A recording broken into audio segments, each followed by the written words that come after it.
สบายดีน้องมิซิวารุดีเป็นพยาบาลสายกงปีที่1จะมาสาธิตเนี่ยเหี่ยวให้นางพรมีอายุไหล28 ปี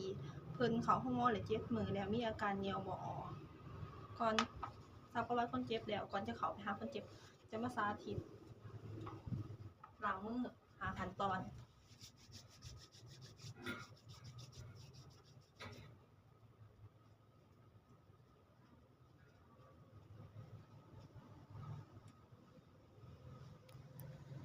ใส่แมสสบายดีแม่ซื้อพ่อนหมอนอนห้องหมอไหล7 มื้อแล้วเนาะหนังมีอายุ28 ปีเนาะน้องซื้อดูดีเด้อเป็นพยาบาลสายกงปีที่1จะมาแย่เหี่ยวให้เอื่อยเพื่อให้เอื่อยเหี่ยวได้สะดวกสบายขึ้นกว่าเก่าขออนุญาตไปเตรียมอุปกรณ์และเตรียมสถานที่เพื่อสะดวกสบาย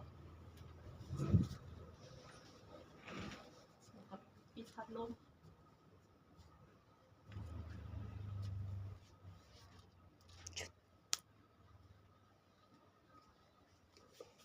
ขออนุญาตได้เลยเด้อเขาจะผัดเขาขออ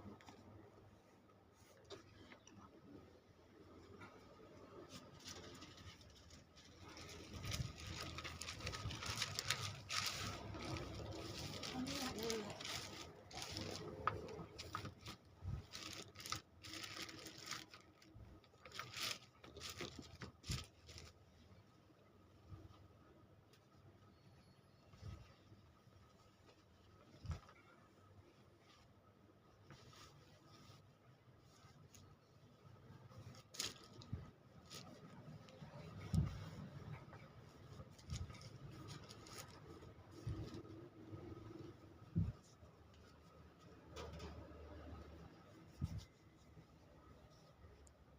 แก้ผ่าขั้นตอนที่1เขาจะใส่มือ